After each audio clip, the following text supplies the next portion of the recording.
সালাম আলাইকুম ভিউয়ার্স। আরেকটি গুরুত্বপূর্ণ আপডেট, সেটি হচ্ছে লন্ডনের এক বাড়িওয়ালাকে ৯০,০০০ পাউন্ড জরিমানা করা হয়েছে। কারণ তিনি ৭ জনের যে ঘর সেখানে ১৮ জনকে ভাড়া দিয়েছিলেন এবং এমন পরিবেশ করে রেখেছিলেন যাতে সেখানে আলো বাতাস তো দূরের কথা, মানুষ স্বাভাবিকভাবে থাকার ন্যূনতম যে ফেসিলিটি ছিল সেটিও ছিল না। এর কারণে ওই মালিককে আগামী ৫ বছর বাড়ি ভাড়া পরিচালনা বা বাড়ি ভাড়া দেয়া থেকে তাকে নিষিদ্ধ করা হয়েছে। হারোর বাসিন্দা সঞ্জয় প্যাটেল এই বাড়ির মালিক। তাকে তিনি সেখানে ৬০ জন থাকার অনুমতি ছিল, সেখানে ১৮ জনের বেশি মানুষকে রেখেছিলেন। ব্র্যান্ড কাউন্সিলের এনফোর্সমেন্ট কর্মকর্তারা আরও দেখতে পান একজন দম্পতি তাদের ৪ মাস বয়সী শিশুকে একটি অঘোষিত আউট বিল্ডিংয়ে রাখা হয়েছিল, যেখানে ছিল না কোনো হিটিং বা বিদ্যুতের ব্যবস্থা।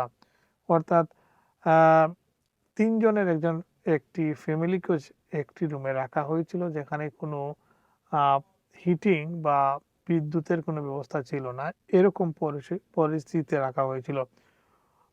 ওয়েমলির ওয়াইল্ড ওয়েব এই বাড়িটিতে কর্মকর্তারা এমনও দেখতে পান যে কয়েকজন মানুষ একটি ছোট এটিক কক্ষ ভাগাভাগি করে থাকছিলেন, যার জানালাগুলো তালাবদ্ধ ছিল, খোলা যেত না। এছাড়া বাড়ির স্মোক অ্যালার্মগুলোও ছিল ত্রুটিপূর্ণ।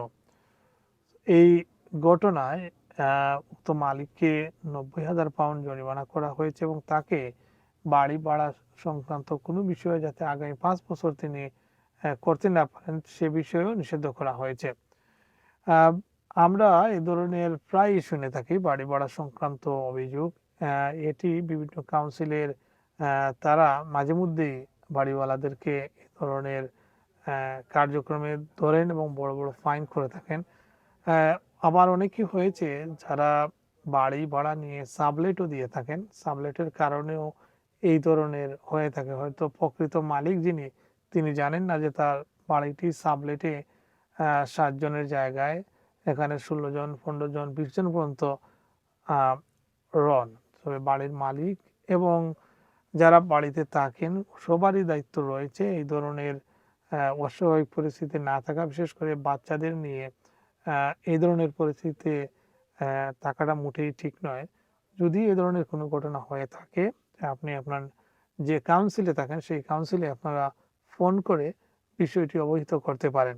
অথবা আপনি যে ভাড়াটিয়ার করে থাকেন, মালিক যদি সব কাজ না করিয়ে থাকে, অর্থাৎ ওয়াটার, হিটিং বা মৌলিক যে কাজগুলো আছে সেগুলো যদি না করিয়ে থাকে, তাহলে আপনি কাউন্সিলের পরামর্শ নিতে পারেন। ধন্যবাদ।